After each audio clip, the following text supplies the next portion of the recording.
notre dernière conférence de la matinée va tourner autour du client mobile et social. Nous allons explorer les nouvelles technologies au service de l'expérience du service client. Pour ce faire, nous allons avoir la société Akio, grande spécialiste effectivement de l'expérience client, qui va donc vous parler sur le chat, qui est devenu un média incontournable pour les entreprises engagées sur le digital, de même que le social, tout ce qu'on appelle les réseaux sociaux, les médias sociaux, et également, sans oublier bien sûr, l'email et la voix, toutes les technologies autour du client mobile et social. Je vous laisse la parole à Anna Ataïd, qui est directeur marketing et stratégie internationale de Akio. Je vous laisse la parole. Oui, c'est bon. Tout le monde entend? Bonjour à tous. Donc on vient aujourd'hui effectivement vous parler de toute la problématique en fait du client omnicanal et de la solution cross-canal qu'Akio a aujourd'hui. Je vais vous présenter rapidement nos intervenants de notre table ronde parce que nous avons voulu le faire de cette manière aujourd'hui. Donc moi, je suis Anna Ataïd, directeur marketing et stratégie internationale d'Akio et fondateur de Spotter, qui est une société qui a intégré Akio en fin 2014. Ensuite, j'ai le plaisir d'avoir avec moi aujourd'hui Alexandra Gaillard, donc senior manager d'Edlink Partner, et vraiment experte dans toutes les problématiques de la transformation digitale et l'optimisation de l'expérience client, notamment dans le secteur bancaire. Également avec nous Marie-Lise Talem, donc ex-rue du commerce et IKEA, donc très grande expérience dans le domaine du e-commerce, qui va partager avec nous son expérience. Et puis Thibaut Pietri, donc directeur service et stratégie produit d'Akio, avec une très grande expérience et connaissance effectivement également du service client et notamment de tout l'univers de la voix, puisque Thibaut était, avant de rejoindre Akio, le directeur de la business unit de CRM de SFR. Donc, je fais une petite introduction et après on se lance dans les discussions. Donc, Akio, ça fait un petit moment qu'on travaille sur ces sujets-là, c'est-à-dire le sujet de la transformation omnicanal. Le fait, en fait, qu'aujourd'hui, les clients ont évolué dans leurs usages. Ils sont devenus, en fait, très mobiles et très digitaux. Et que ça, si d'une part, ça pose quelques difficultés ou des challenges pour les entreprises, c'est également une très grande opportunité. Une opportunité puisque les clients ils cherchent une relation vraiment qui lui correspond, donc avec ou sans la marque, et effectivement le fait voilà, qu'il est social, qu'il partage ses expériences, ses humeurs, ses avis, ses recommandations, ses sentiments aujourd'hui sur le net. Donc on est aujourd'hui tous confrontés au fait que seule la réalité du client compte, vraiment il choisit le motif, le moment et le moyen du contact.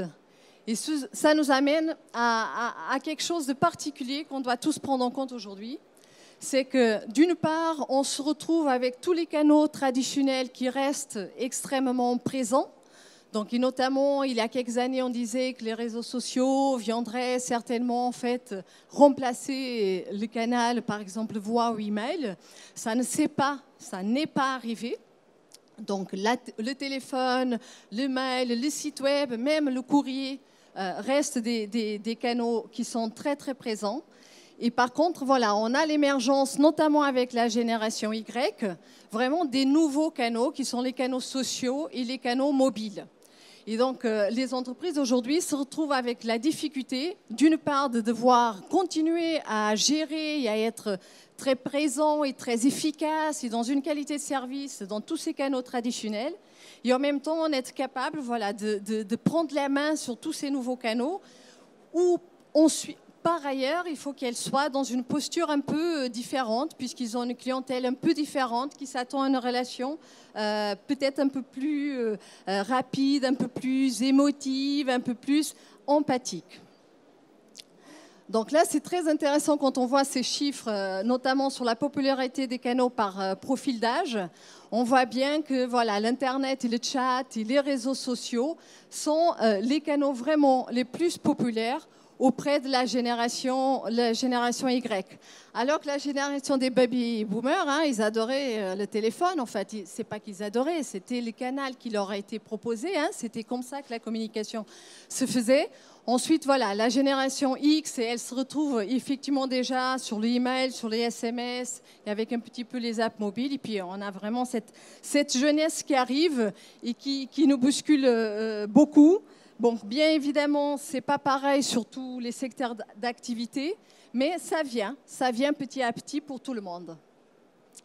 Donc, le client, il est omnicanal, il est nécessaire de lui apporter une expérience client sans couture, et vraiment, ça change tout.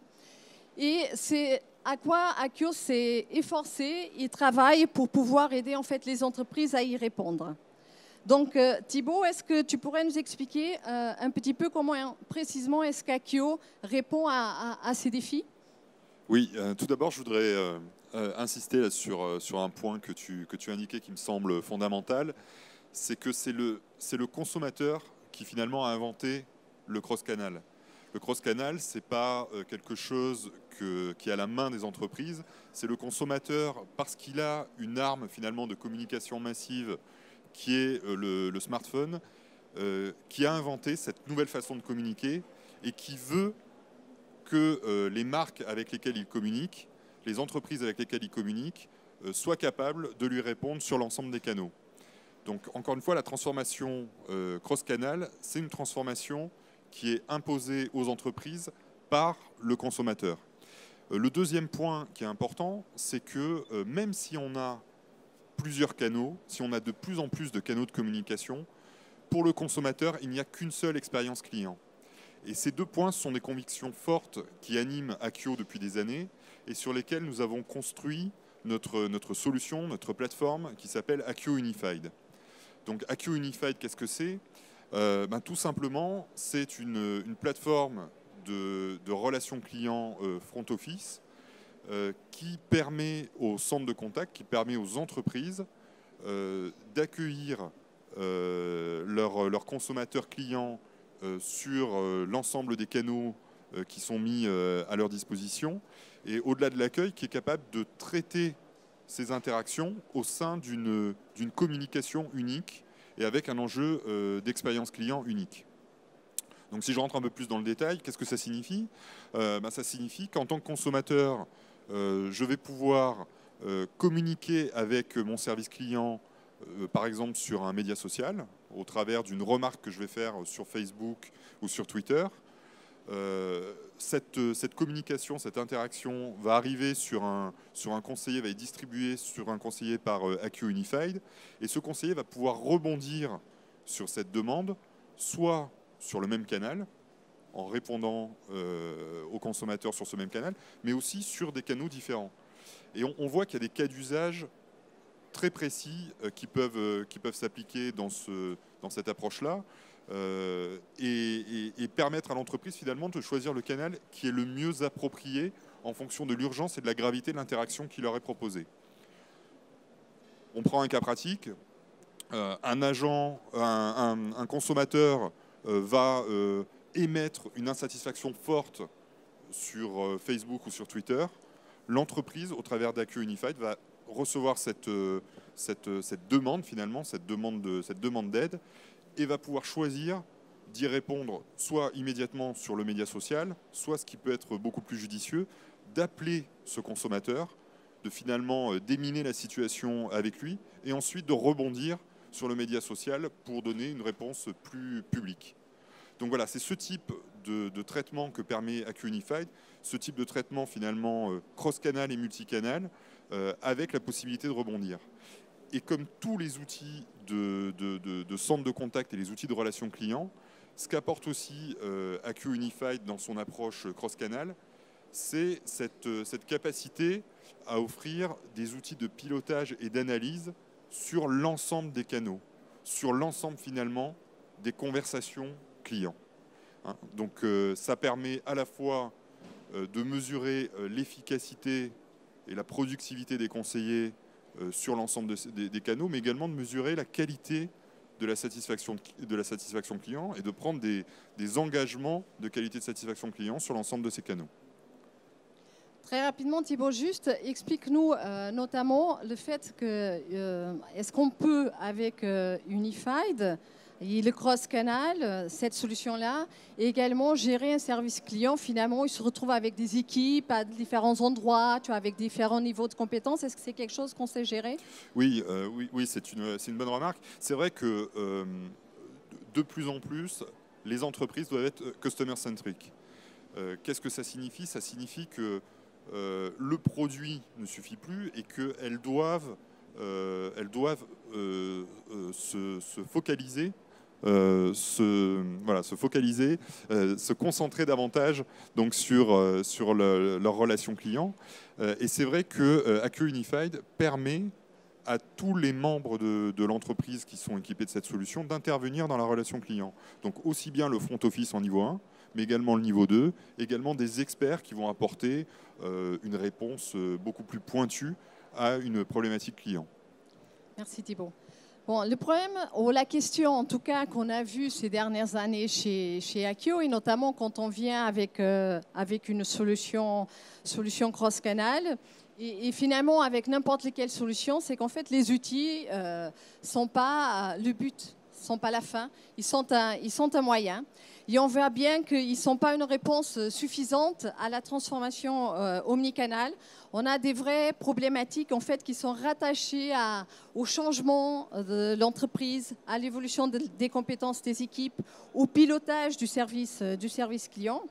Et donc, on vient très rapidement en fait, sur la problématique de la transformation digitale et sur la vision du customer-centric et comment peut-on le déployer.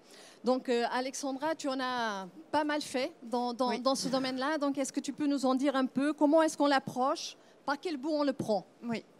Alors, bonjour à tous déjà. Donc, en fait, moi, je viens du secteur bancaire. Alors, dans le secteur bancaire, on va se dire que la notion de customer-centric dans la banque de détail, c'est quelque chose qui... Depuis une petite dizaine d'années, on commence à en être conscient. À l'opposé, dans la banque d'investissement, c'est-à-dire tout ce qui est salle des marchés, etc., ça date de 2-3 ans. C'est-à-dire que jusqu'à il y a 2-3 ans et jusqu'à toute finalement toute cette réglementation qui a demandé aux uns et aux autres de simplifier les produits, etc., on était focusé uniquement produit et tout ce qui comptait, c'était le produit. Aujourd'hui, on s'aperçoit que le produit, ça ne fait plus forcément toute la différence. Et donc, y compris dans des banques d'investissement, on commence à parler de cette orientation client. Alors, ça reste encore un petit peu vague, hein, mais on a des démarches qui commencent à s'incrémenter là-dessus, et notamment un exemple assez emblématique, Natixis avait une banque d'investissement, ça s'appelait une BFI, Banque de financement et d'investissement. Aujourd'hui, ça s'appelle la Banque de grande clientèle. Donc on voit bien qu'on a cette orientation qui commence à être vraiment dans l'esprit et concrètement dans les actes aussi. Et donc aujourd'hui, on a un secteur bancaire qui est bien sûr convaincu que le client, c'est ce qu'il faut et que bien sûr, c'est un vecteur de transformation essentiel. Pour autant, dans les démarches, on a des degrés de maturité très différentes. Et finalement, ça rejoint cette problématique donc, de transformation digitale. La transformation digitale, c'est quoi? C'est améliorer l'expérience client, améliorer la promesse qu'on fait aux clients, mais c'est également engager les collaborateurs et faire que finalement, ces collaborateurs, ils soient les pivots de cette transformation digitale. Donc, dans la banque, aujourd'hui, on a vraiment cet enjeu-là et on l'adresse avec des degrés de maturité très différents, comme vous l'avez compris, selon qu'on soit dans une banque de réseau, banque de détail très proche des clients ou alors qu'on soit sur des banques d'investissement un peu plus éloignées et qui s'adressent en général plutôt à des gros corporates ou des grosses institutions. Est-ce que tu peux nous en parler un petit peu plus sur la notion du pilotage de la performance? Tout à fait. Donc en fait, ma précédente expérience, j'étais directeur qualité dans un établissement qui s'appelle le Crédit Foncier, vous le connaissez peut-être tous. Donc un établissement de 3500 collaborateurs qui, à l'origine, était un établissement public et puis qui a intégré le groupe des caisses d'épargne. Donc on voit bien que du public, on passe au privé, et donc il faut raconter une autre histoire aux collaborateurs. Il faut leur faire comprendre que jusqu'à présent, les clients, ils poussaient la porte parce qu'ils n'avaient pas le choix, mais que demain, le crédit immobilier, ils ne sont pas obligés d'aller le faire là, ils peuvent aller le faire ailleurs. Et donc ça, c'est vraiment un changement de mindset. Et du coup, finalement, la vision de la direction générale, c'était de dire, on va utiliser ce client pour faire bouger, en fait, pour faire bouger l'interne. Parce que faire bouger l'interne dans un socle avec des collaborateurs qui sont là depuis un certain temps, qui qui n'ont pas forcément vécu tous les changements qu'on peut avoir quand on est dans une entreprise privée, ben c'est difficile à mener. Et donc la façon dont on a choisi de le faire, en fait, c'est d'implémenter ce qu'on appelle une démarche, alors c'est un peu un mot barbare, hein, mais de pilotage par les processus, mais en fait c'est de dire qu'on a quelqu'un qui est un pilote de process, qui va gérer un process de bout en bout, c'est-à-dire depuis la vente jusque finalement au contentieux, et qui va gérer toute la transversalité. Et donc ça, c'est un moyen d'embarquer tout le monde, front, middle, back, fonction support également, de les mettre tous autour de la table et finalement de partager les enjeux des clients et de leur faire toucher du doigt finalement que, enfin, c'est pas parce que vous êtes à la direction des ressources humaines que vous n'avez pas de valeur à apporter au client, au client final, j'entends. Parce que si vous recrutez des personnes qui ne sont pas compétentes et qui vont finalement véhiculer une mauvaise image de marque de l'entreprise ou qui vont tout simplement ne pas faire correctement leur job, et ben ça aura un impact. De la même façon, la direction des systèmes d'information, les high-tech, souvent se disent, moi les clients, je les vois jamais, de toute façon, je suis derrière mon code. C'est faux, hein, on peut se le dire, mais quand vous avez un front office qui est face à son écran et face à son client et puis qui a son outil qui rame, bah, voilà, ça, le client, il l'a bien vu, il a bien un impact, et on voit bien que du coup, la direction des systèmes d'info a plein de choses à apporter justement dans cette transformation digitale. C'est en tout cas un facilitateur, ça permet d'enlever certaines contraintes qu'on avait jusqu'à présent. De manière un petit peu plus opérationnelle, comment est-ce que tu peux nous donner des exemples de comment tu as réussi en fait à embarquer les équipes précisément dans cette transformation-là? En fait, le premier point, ça a été vraiment finalement de mesurer cette voix du client, de mesurer les attentes des clients. Typiquement, enfin, au Crédit Foncier, du coup, ça faisait, on n'avait pas de baromètre de satisfaction encore il y a 6-7 ans. Et donc, au final, on avait des front office qui portaient cette voix du client, qui pensaient qu'ils connaissaient absolument tout sur la voix du client. Et quand on est allé les voir pour leur dire bon, on va faire un baromètre de satisfaction, ils nous ont dit mais pourquoi faire? On connaît parfaitement ce que vont dire les clients, ça n'a aucune importance. Ce qui s'est passé, c'est quand on a fait cette mesure, typiquement, les clients, ils nous ont dit on ne voit jamais vos front office, ce serait bien qu'ils viennent nous voir. Ça, vous ne l'aurez jamais quand vous allez interroger vos collaborateurs. En général, on ne va pas se faire du mal, c'est assez humain. On ne va pas remonter les insatisfactions que nous-mêmes, potentiellement, on génère. Pareil, dans banque d'investissement, on a des collaborateurs qui, la voix du client, c'est... la banque d'investissement à laquelle je pense, ils ont un programme stratégique client depuis 2012. Jusqu'à l'année dernière, ils n'avaient jamais interrogé un client, en fait. Donc on peut faire plein de choses, mais il faut concrètement, la première brique, c'est vraiment cette voix du client, et du coup que ce soit un socle commun de partage, que ce soit front, middle, back, fonction support dont je parlais tout à l'heure, que tout le monde partage bien les enjeux et les attentes de ses clients. C'est la première brique. Si on n'a pas ça, finalement on a une sorte de légende urbaine, j'allais dire, sur ce que pense le client. Au final, on n'en sait rien et on n'a rien de factuel. Donc c'est essentiel d'avoir ce socle, cette première brique, c'est vraiment ça. Et la façon dont on l'avait ensuite embarqué finalement les collaborateurs et petit à petit les amener à s'imprégner de cette voix du client, de ses attentes et surtout de cet axe. Finalement, quand on veut être customer-centric, l'objectif, c'est quand même que les actions qu'on mène, elles soient drivées par les attentes du client. Et que finalement, quand on mène une action ou quand on mène un projet, on se demande qu'est-ce que ça va apporter au client? Pourquoi on le fait? Et pas juste, souvent, on se regarde en interne en se disant « Oh là, ça va pas pour nous, mais pour le client, ça apporte quoi ?» Donc, c'est vraiment ce partage de la voix du client. Ça permet justement d'avoir cet axe très concret. Quand on mène un projet, qu'est-ce que ça apporte au client? Pourquoi on le fait? À quoi ça va lui servir? Et donc, suite à ça, on avait mené ce qu'on appelle des rencontres qualité, où finalement, ces rencontres qualité, on mettait l'ensemble, c'était des collaborateurs qui étaient, comme je disais, front, middle, back, système d'information, comptabilité, risque, RH, et où l'idée, c'était déjà un premier vernis, j'allais dire, sur la qualité, sur la perception de la qualité. Et ensuite, c'était, voilà ce que pensent nos clients, et on se l'approprie tous. C'est notre ADN. Demain, c'est ça qu'on porte. Quand demain, quand vous faites un projet, on sait que ça doit répondre à ces attentes-là et à ces besoins-là. Et voilà ce qu'ils pensent sur nos process. Et donc, comment on améliore ça? Merci, Alexandra. Marie-Lise, dans l'e-commerce, donc, c'est un sujet précisément, la notion notamment quelque part du client digital, du client omnicanal, ce n'est pas du tout un sujet nouveau. hein, puisque le business lui-même donc est complètement digitalisé. Par contre, tu me disais qu'il y a peut-être des choses, des facteurs aujourd'hui qui sont un peu des facteurs aggravants, ou en tout cas des facteurs qui accélèrent un peu tout.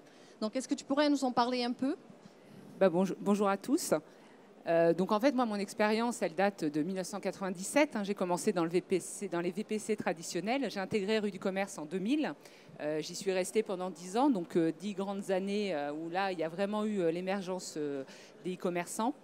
Et par rapport à mon expérience, j'ai aussi vu l'évolution des mentalités des clients, parce qu'avant, les VPC, on avait le temps, le client attendait son colis, payé par chèque.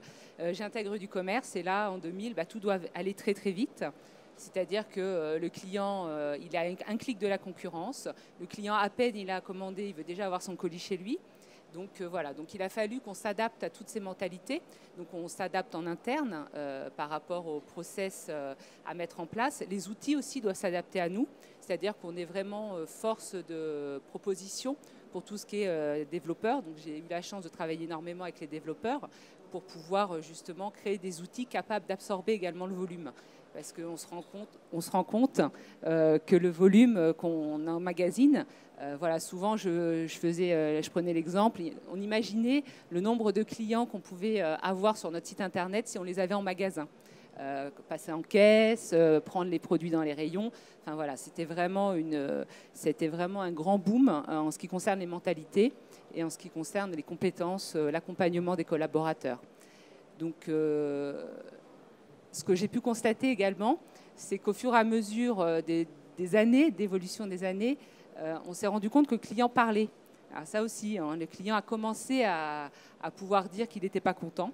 Et donc ça a été vraiment, parce qu'au départ, on avait beaucoup de clients, donc on perdait un client. Bon, voilà, il y en avait tellement d'autres derrière que ce n'était pas grave. Mais au fur et à mesure des années, donc là, le client commence il y a les forums qui se créent, il y a la modération, donc tout ça, il a fallu aussi faire face et se rendre compte que le client, avec ses réclamations, avait une vraie force de faire changer les choses en interne aussi.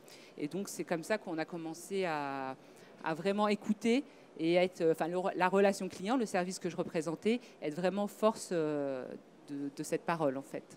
Donc on a vraiment quelque part 3 grandes problématiques. On a la problématique de la vitesse. En fait, aujourd'hui, les clients souhaitent la vitesse combinée avec la qualité, c'est-à-dire les clients veulent une réponse extrêmement rapide, des process extrêmement fluides, tout en ayant la qualité de service, la qualité de la réponse, la sympathie qui va avec, etc. On a la problématique en fait des workflows, enfin internes, c'est-à-dire on a le service client qui est en frontal, mais derrière il faut que ça suive au niveau de tous les workflows métiers, sinon, les pauvres agents en fait ils se retrouvent un peu bloqués sans pouvoir faire en fait la suite. Et puis la problématique effectivement de la parole du client, c'est-à-dire qu'il va s'exprimer, donc aujourd'hui, on en parle de la réputation. Il faut en faire attention parce que sinon, très vite, la marque peut se retrouver exposée. Tout à fait. Donc, et je me permets juste de rajouter, c'est parce qu'il parle, mais il parle partout aussi. Ça, c'était nouveau aussi pour nous à l'époque. C'est que nous, on travaillait beaucoup par le mail et le téléphone, notamment le téléphone. Et c'est vrai qu'après, il a fallu tous les réseaux sociaux, le chat, tout est arrivé. Et donc, il a fallu aussi qu'on s'adapte à parler aux clients différemment. Donc Thibaut, est-ce que précisément dans cette notion en fait de devoir casser les silos, tu vois, de devoir partager en fait la connaissance client finalement auprès d'une multitude d'équipes, à la fois d'équipes service client, mais peut-être d'autres, des équipes métiers, comment est-ce que Acquio en fait répond à ça? Quelles sont les fonctionnalités qu'on vient apporter? Oui. En fait, on va repartir d'un concept que j'exposais tout à l'heure, c'est que même si on a aujourd'hui plusieurs canaux, il n'y a qu'une seule expérience client. Et c'est dans cette approche, avec cette contrainte, qu'en fait nous avons 2 grands axes sur Acquio Unified. Le premier, c'est la notion de conversation. C'est-à-dire que nous proposons finalement aux consommateurs et nous proposons aux services clients qui vont répondre à ces consommateurs un outil qui leur permet d'adresser les demandes clients au travers d'une conversation unique. Une conversation unique, cross-canal, multicanal, multiservice, de façon à ce qu'elle soit vue du consommateur émetteur comme une expérience client unique. Donc, qu'est-ce que ça veut dire? C'est ce que je vous exposais tout à l'heure, c'est-à-dire c'est cette capacité de rebondir d'un canal à un autre, d'avoir une vision d'ensemble de la conversation complète pour traiter ça finalement comme une seule et unique problématique ou demande client. Au final, je peux le dire aussi d'une autre façon, c'est que les outils de gestion d'interaction, comme on en parlait il y a quelques années, n'ont plus de sens aujourd'hui. Ce qui compte aujourd'hui, c'est la gestion de la conversation. La conversation a pris le dessus sur l'interaction monocanal. Et ça n'a aucun sens d'avoir un très bon outil, par exemple, de chat, si on n'est pas capable d'adresser la voix, le mail ou d'autres canaux avec les mêmes enjeux de qualité de service, avec les mêmes SLA et avec la même qualité. Donc ça, c'est la notion de conversation. Le deuxième point qui anime notre démarche, c'est la notion de fiche client unique. En fait, au sein d'Acqueo Unified, on va regrouper l'intégralité des éléments des conversations, mais également des données qui viennent du CRM, du site e-commerce, finalement de l'ensemble des informations qui peuvent alimenter le conseiller dans sa réponse et dans le traitement de la conversation vers le consommateur. Tout à l'heure, Alexandra le disait, il y a un vrai enjeu de rapidité et de simplicité dans le traitement de la conversation. Et cette fiche client y contribue pour beaucoup, puisqu'elle permet au conseiller d'aller vite, et donc elle répond à un enjeu d'efficacité et de productivité, mais elle lui permet aussi de répondre rapidement aux consommateurs et donc de répondre à l'enjeu de qualité de relation client et de rapidité de relation client. Merci Thibault. Donc, en gros, le cross-canal, effectivement, il nous amène donc cette capacité de centraliser cette connaissance client. On peut à la fois donc, analyser ensuite les comportements des clients, mais également ce qu'il dit. Alexandra, tu en as parlé tout à l'heure précisément de la voix du client. Mais en fait, le problème, c'est qu'il a tellement de données. Comment est-ce qu'on s'en sort? Comment est-ce qu'on arrive en fait à se focaliser sur ce qui est important et à ne pas se noyer finalement dans la donnée et à ne pas être capable d'en tirer valeur? Oui. Un des axes, effectivement, c'est ça, c'est qu'à force de récolter plein de verbatim, plein d'indicateurs, souvent, finalement, on est perdu. La démarche qu'on avait adoptée au Crédit Foncier, typiquement, on avait défini ce qu'on appelait des moments de vérité. En fait, je pense que c'est des concepts que vous connaissez sans doute, mais c'est le moment où on sait que si on se rate, le client ne nous fera plus confiance. Et du coup, c'est bien plus compliqué de rattraper cette confiance. Et donc, définir sur un process qui part de la vente jusqu'à la gestion, ensuite des événements, jusqu'au contentieux, définir les moments clés de la relation.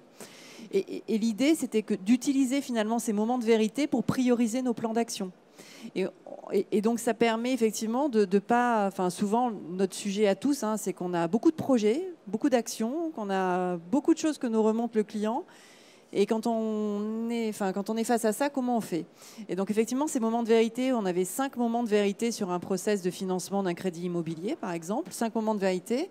Et la volonté, du coup, de la direction générale, et là, effectivement, on voit bien que sans impulsion de la direction générale, de toute façon, ce genre de démarche, ça n'accroche pas. C'est en tout cas de se dire, tous les front office doivent connaître les moments de vérité. C'est-à-dire, je veux que tous les moments, que chaque front ou chaque middle et back office sache quels sont les moments clés dans la relation. Et c'est très important parce qu'effectivement, quand ensuite on est dans la relation au quotidien, il faut qu'on ait ça en tête. Et donc ça, c'était vraiment une volonté de la direction générale. Alors, au niveau du foncier, ça s'est appelé par exemple les moments de vérité. Quand vous êtes en post-trade, en middle back office d'une grande banque d'investissement, on a pu, dans la démarche qu'on a réalisée, ça s'est appelé des pivotal customer events. Ça fait un peu plus anglais. Bon, en tout cas, on est toujours sur cette même notion de moments cruciaux dans la relation.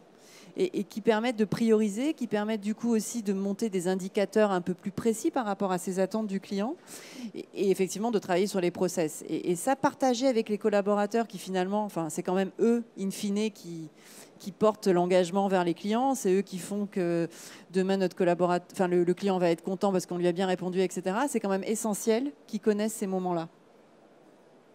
Marie-Lise, Et par contre, voilà, est-ce que dans l'e-commerce, d'une part, la voix du client, c'est quelque chose d'important aussi, et en quoi, de façon peut-être plus pragmatique, tu vas vraiment dans la gestion du service client, dans la gestion opérationnelle des équipes, comment ça peut venir aider?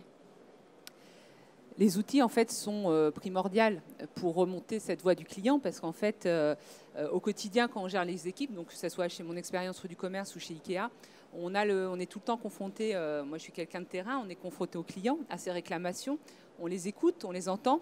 La seule chose que souvent, quand on est seul face à d'autres services, tels que les développeurs ou la vente, la logistique, il s'avère que cette voie, elle a besoin d'être accompagnée.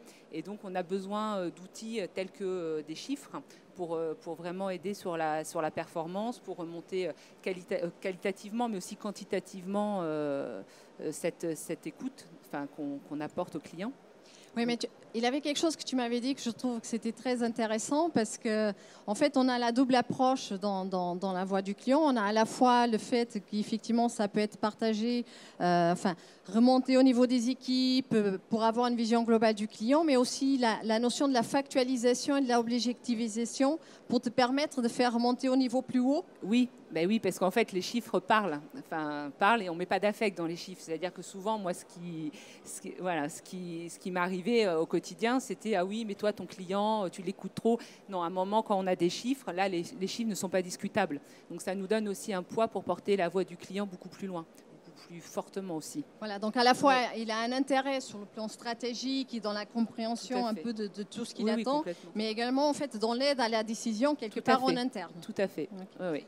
Bon, Thibaut, donc on a une offre à Analytics chez Akio aujourd'hui, à la fois d'analyse de la voix du client, mais également sur d'autres aspects. Est-ce que tu peux un peu nous expliquer comment ça se structure aujourd'hui?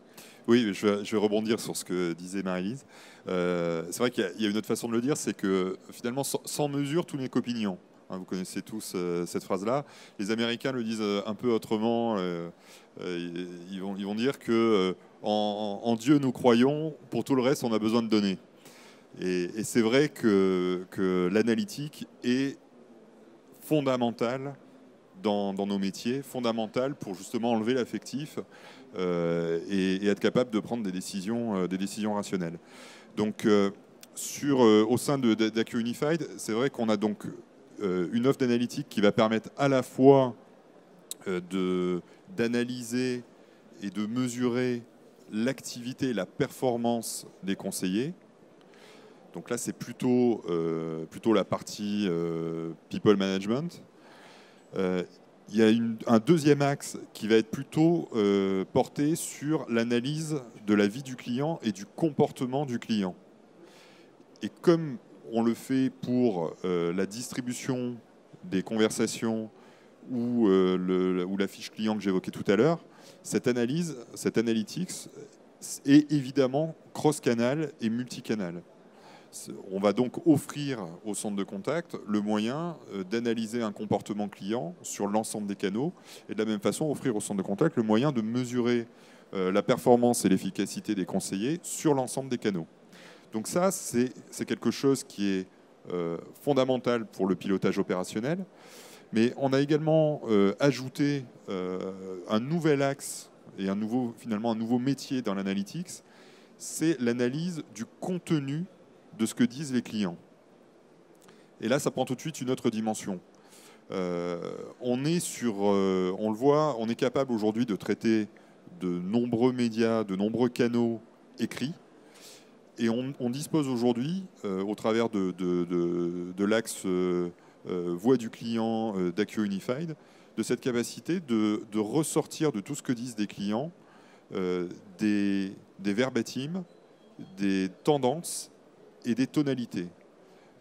Dit autrement, on est capable de savoir si depuis un mois, les clients parlent beaucoup d'un de nos concurrents, si oui, lequel, est-ce qu'ils en parlent en bien, en mal, comment notre marque se positionne par rapport à ça. Et on voit qu'on est ici à la limite dans les limites du métier de la relation client et on frise finalement le métier du marketing. Et donc, quand on vient parler notamment sur les canaux, tu vois, puisqu'on a notamment les canaux très sociaux et mobiles, quand on parle du chat ou des réseaux sociaux, du mail, est-ce que c'est des choses précisément qu'on peut combiner, donc cette analyse à la fois du comportement et du contenu? Ah oui, totalement, totalement. C'est-à-dire que ce soit pour l'analyse de la performance ou sur l'analyse du contenu de ce que disent les clients, le principe de Acqueo Unified, le terme Unified n'est pas galvaudé, c'est bien d'adresser l'ensemble des canaux écrits, donc le chat, le mail, Facebook, Twitter, pourquoi pas le SMS ou tout autre média écrit, et de porter cet axe d'analyse sur l'ensemble de ces canaux.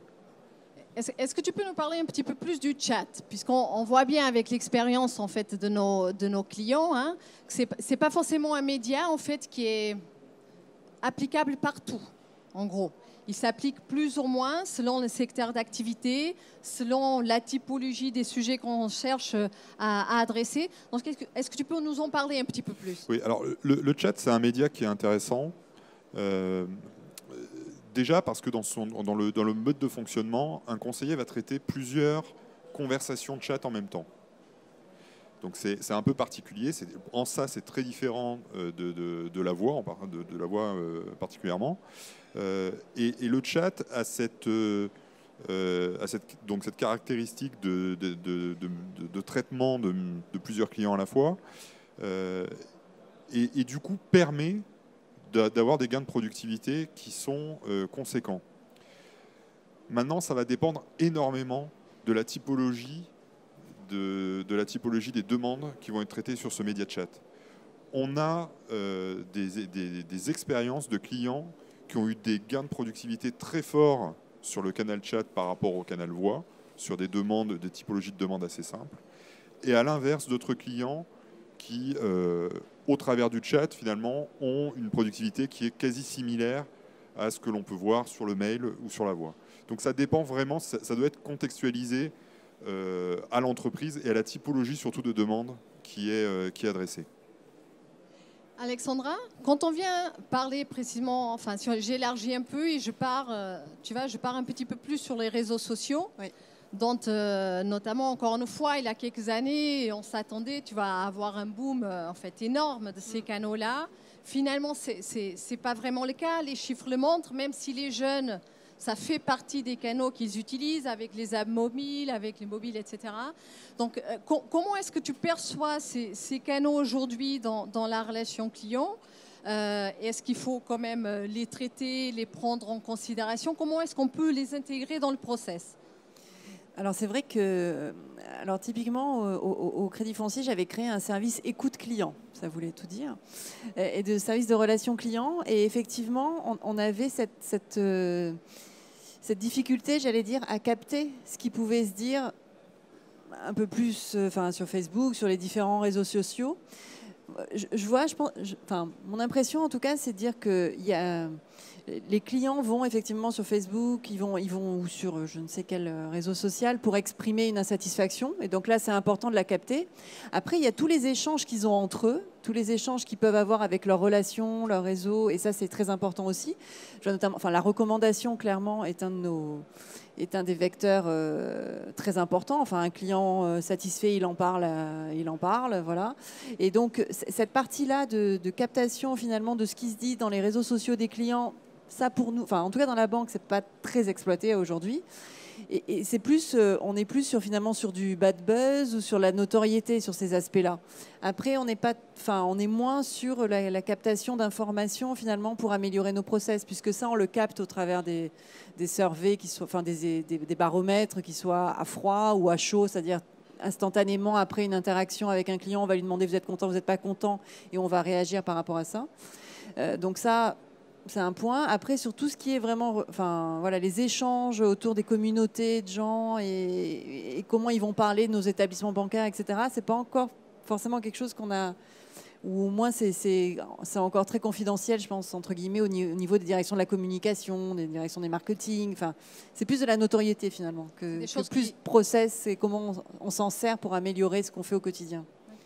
Et est-ce que, Marie-Lise, dans l'e-commerce, on a la même situation ou est-ce que c'est des choses dans lesquelles on peut déjà peut-être aller un petit peu plus loin? Alors, moi, sur mon expérience e-commerce, on a surtout de la gestion de réclamation. Enfin, quand on parle de réseaux sociaux, enfin, on a surtout du mécontentement client. Par contre, là, il me vient à l'idée, il y a des sites comme Airbnb ou alors Booking, TripAdvisor, c'est des sites de location. Et aujourd'hui, c'est super important pour eux que les clients mettent des avis. Parce que c'est vraiment, on va s'aider à aller chez tel ou tel pour nos vacances.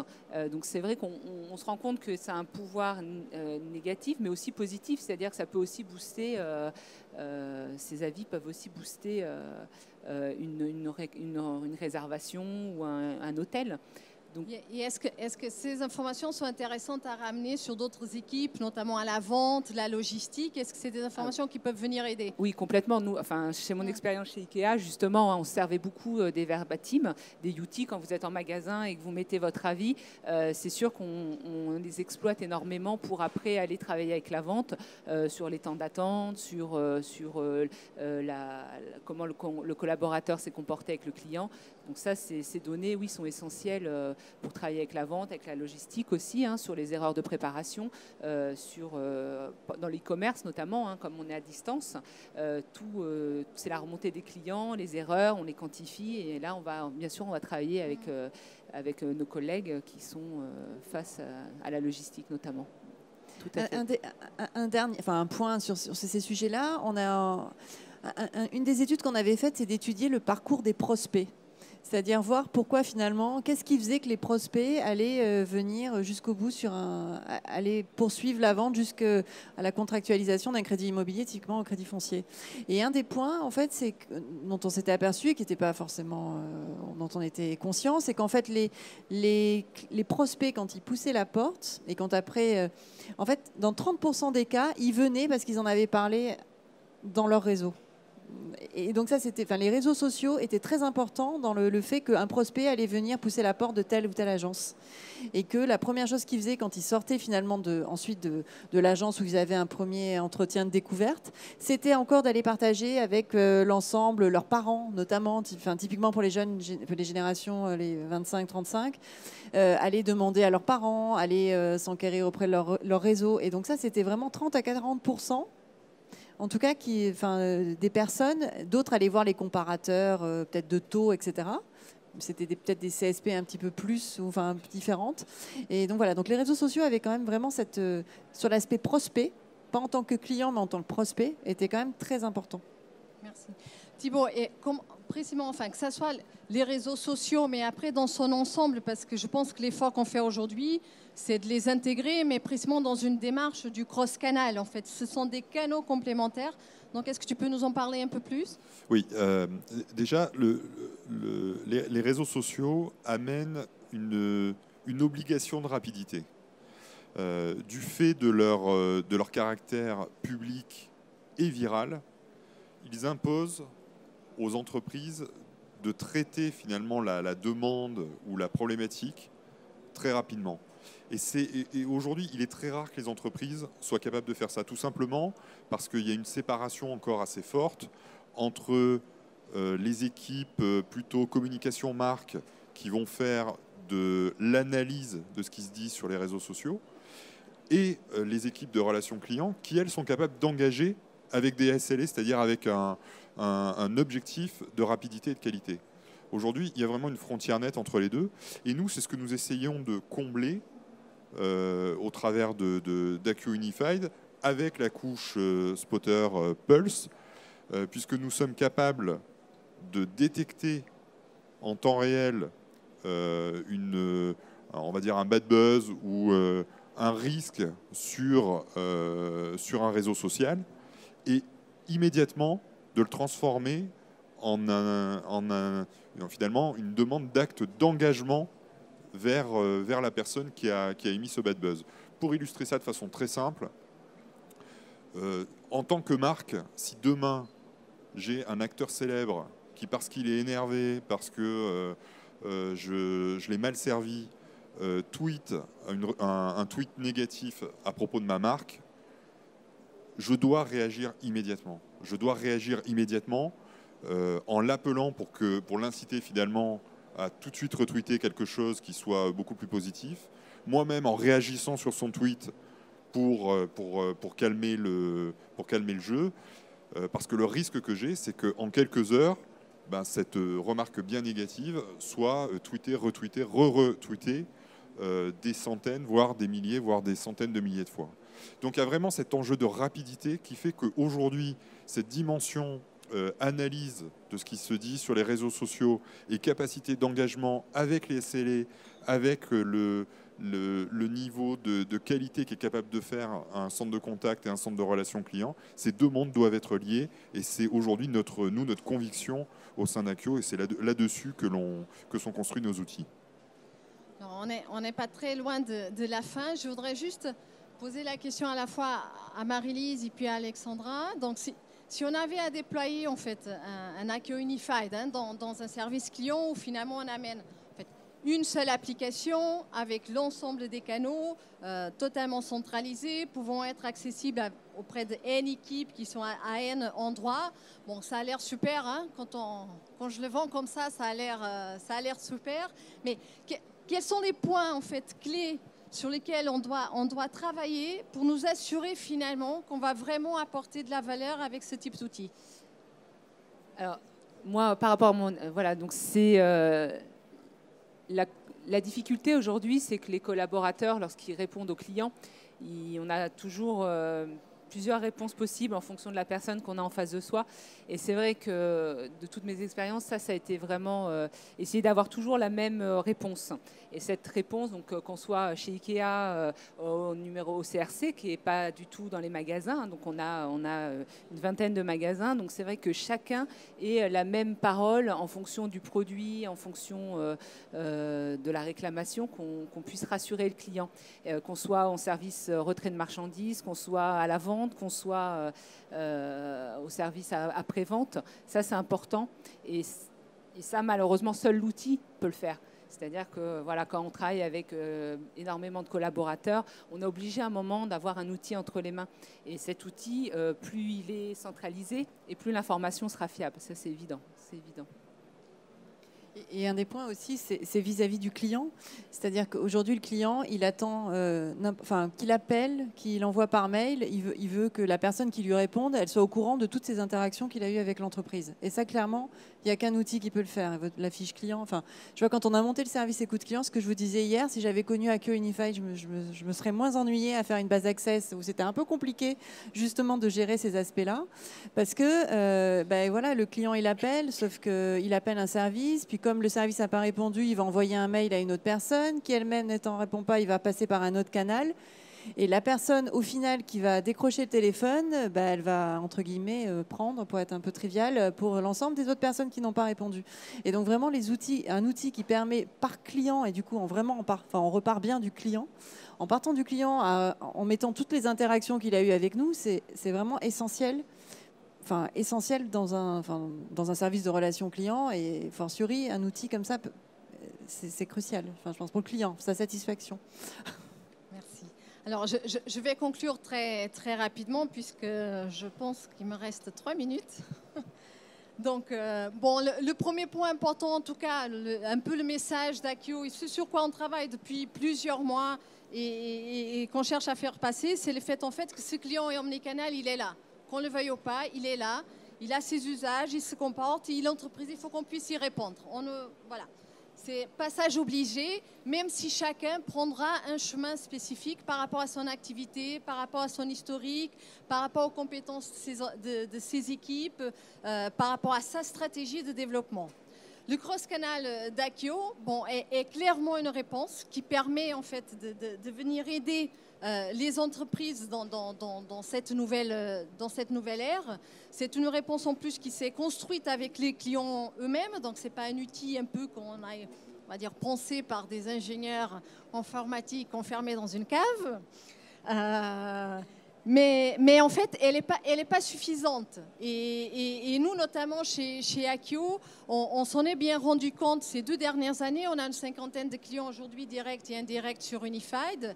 C'est qu'en fait, On vend la simplicité de l'outil, puisqu'une seule application pouvant en fait permettre de gérer l'ensemble des canaux, mais il faut pouvoir en fait accompagner le changement et la réorganisation de l'entreprise pour la prise en main véritable de cet outil-là, puisqu'il vient quand même changer un certain nombre d'habitudes, un certain nombre de process. Et donc, on doit vraiment accompagner les clients, nous, Akio, et puis les clients se faire accompagner dans ce processus de changement. Et puis, quand on le fait, qu'on met en place ces outils-là, il faut vraiment pouvoir en tirer le maximum de la valeur. Et on tire le maximum de la valeur en exploitant et en analysant les données. Et on vient sur l'univers de l'analytics. Donc, que ce soit l'analyse du comportement des clients dans les différents canaux, que ce soit l'analyse de ce qu'il dit, et puis tout ce partage, en fait, top-down ou down-top, au sein de l'entreprise, ce qui permet, en fait, de faire partager une vision commune. Et on vient à la notion de pouvoir vraiment mettre en place de façon effective la vision customer-centrique dans les entreprises. Voilà, notre table ronde se termine. On vous remercie et on est à votre disposition s'il y a des questions. Merci. Merci beaucoup. Merci Yana Ataïd. Juste une question, les solutions Akio, sont... Est-ce qu'elles sont plutôt dirigées vers des grands groupes que nous avons eu là ou également accessibles à des entreprises de taille un peu plus modeste, on va dire?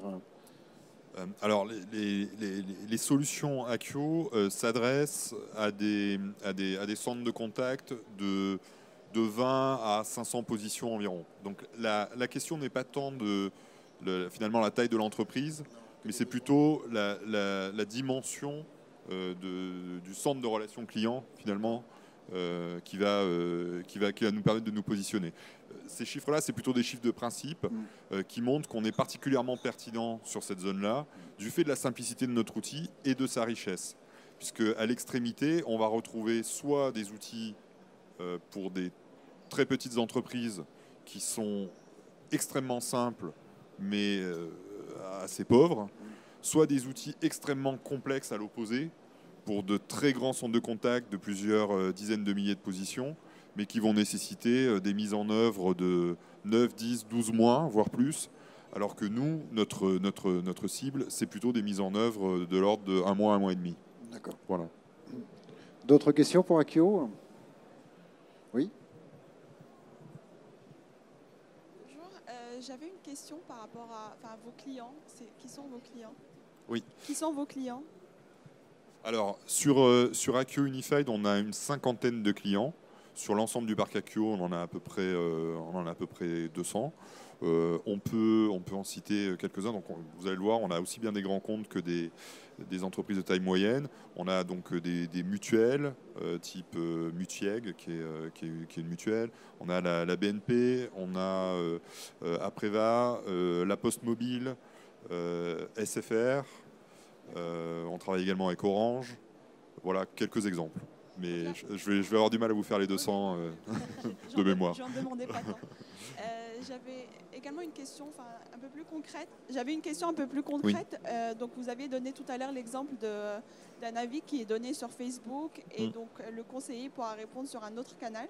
Oui. Et je voulais savoir s'il y avait un retour de la part des clients pour savoir s'ils souhaitaient continuer sur le même canal ou sur un autre canal. Est-ce que c'est pris en compte ou est-ce que la préférence du client de rester sur un canal plutôt qu'un autre était... Oui, c'est quelque chose. C'est vrai que c'est un point qui est important. Le but avant tout, c'est de répondre à la demande du client et de le satisfaire. Donc c'est encore une fois ce qu'ont apporté les usages cross-canaux et ce qu'a apporté le mobile, c'est qu'en fait c'est le consommateur qui a le pouvoir. C'est lui qui choisit finalement le canal sur lequel il veut communiquer. Ce que permet Akio, c'est simplement en fonction de l'urgence et de la typologie de la conversation, c'est d'offrir aux conseillers la possibilité de choisir peut-être un canal plus rapide ou plus chaud, en particulier la voix, mais ça n'empêche pas de répondre aussi au consommateur sur son canal de prédilection. Aujourd'hui, c'est illusoire de penser que ce sont les entreprises qui ont le pouvoir du cross-canal, c'est le consommateur qui a le pouvoir. Merci. Autre question? Juste avant déjeuner? Non? Alors, peut-être Bon, juste, en tout cas- je me permets. Oui, bien sûr. Donc, je vous invite tous, on a une petite coupe de champagne sur notre stand L23 et quelques petits fours. Nous serions ravis de vous avoir avec nous, donc n'hésitez pas. Eh bien, en tout cas, merci. Anna Ataïd, vous êtes directeur marketing et stratégie internationale d'Akio, et vos invités. Merci, mesdames, messieurs. Merci beaucoup, merci de votre Merci. écoute. Merci à vous.